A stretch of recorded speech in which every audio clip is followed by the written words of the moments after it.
Everybody, so we're out here at the range today, and I just wanted to briefly cover manipulation with the handgun. In any case, when we're talking about manipulation with the pistol or handgun, semi-automatic specifically, we're talking about four things. We're talking about number one, proper loading procedures.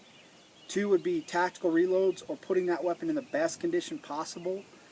Three, we're talking about day-night press checks. And then four would be proper unloading procedures. So let's get into those real quick, and we'll go through each one in fine detail so that you guys thoroughly understand what's required when we're talking about these specific loading procedures. Tactical reloads, day-night press checks, and unloading procedures. Now, there are other ways of doing these procedures in regards to handgun manipulation, and we're not saying this is the best way. I'm just giving you guys a certain technique to getting that accomplished. Alright, so let's get into it. Let's talk about proper loading procedures. Before you ever get into loading your pistol, doesn't matter where you're at, whether it's in your house or out on the range or getting ready to start the day out on duty, we always want to make sure that pistol is in a safe condition. Alright, so the first thing I'm going to do is I'm just going to go ahead and face in safe direction. I'm just going to bring that pistol up into my workspace. Alright, finger straighten out the trigger, obviously. And then I'm going to check, make sure there's nothing in, no source of ammunition, magazine inserted. This pistol doesn't have a magazine inserted. Alright, so next thing I want to do is I just want to lock that slide to the rear. Alright, visually, physically inspect the chamber magazine well. Alright, and then from here, I'm going to leave that slide locked to the rear. This is where we get into the first step of proper loading procedures. Alright, at this time, I've got that slide locked to the rear, and I've got that pistol up in my workspace. I'm just going to go ahead and grab a hard-to-reach magazine. Alright, that's the furthest from my center line of body. In this case, it's the one in the small of my back. Alright, I'm going to take that magazine, indexing it, inserting it flat to back, making sure it's properly seated. Then I'm going to rotate over so that I can visually watch the slide go home and insert around into the chamber. Alright, when I can visually see the exposed round sitting in the top of that magazine, I'm just going to go ahead and engage the slide release, sending that pistol into battery. Alright, this is a SIG P226.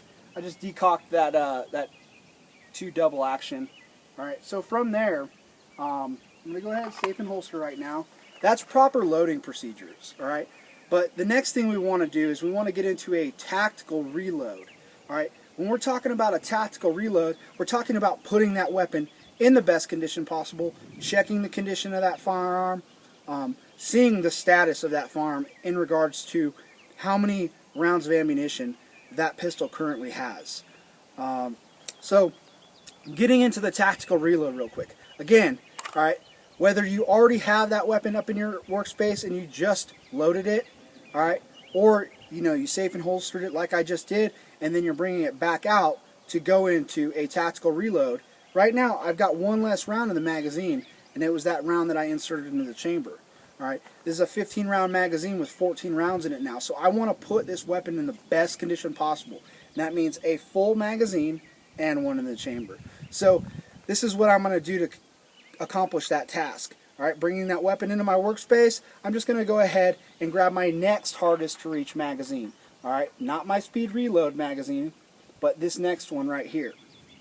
I'm going to index it, bringing it up, rolling my index finger over so that it's right there trapped in between my index and middle finger, and I have my thumb in the index finger to catch that magazine out of the pistol as it drops. So I just hit the magazine release on the pistol, dropping it down, and then inserting that fresh magazine of 15 rounds, taking this magazine of 14 rounds and stowing it here, putting it in a drop pouch, whatever I have to do, and then, making sure that my best magazines are in my speed reload or my go-to pouches, alright, in any case.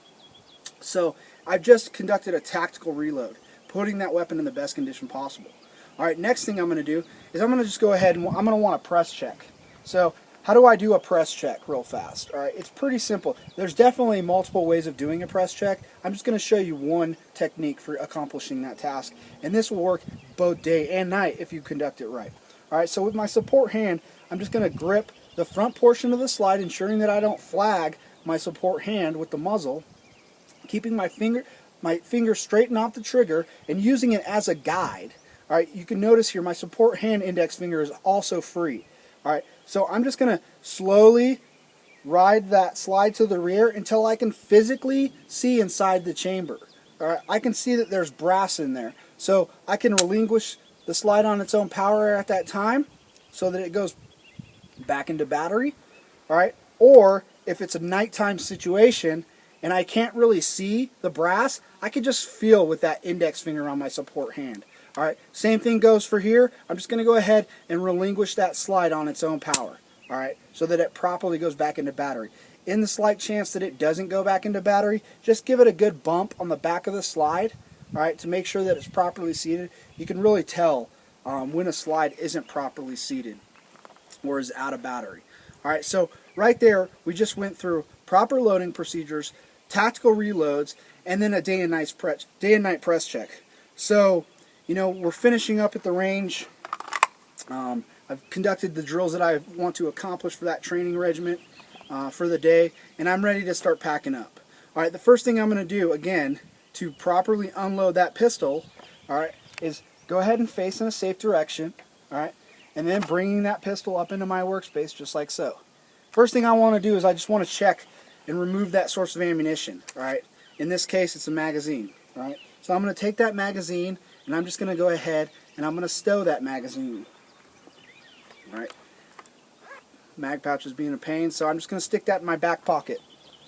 All right. From here, pointing my muzzle down range, again coming up over the top of the slide, ensuring not to flag my hand, my support hand. I'm just going to go ahead and cant that pistol outboard. All right, 90 degrees, so it's horizontal, flat with the deck. All right. So, and then from here, catching the round as I lock the slide to the rear. All right, just like so. And I've got that round in the palm of my hand. I visually, physically inspect the chamber. Then at this time I could either leave it locked to the rear if that's your procedures, or I can go ahead and just watch it go home on its own power, decock it in this case, and then holster that pistol, pack it up in a gun case, whatever the case is. Alright, so we just covered the 4 things that you want to try to do every time you go out to the range, anytime you pick up a firearm for that matter, and you're prepping that firearm to go condition 1. Putting that pistol in the best condition possible, all right, because you're preparing yourself for some kind of conflict. So we talked about proper loading procedures, tactical reloads, day-night press checks, and then proper unloading procedures. All right, so those are the 4 things that we covered during this video.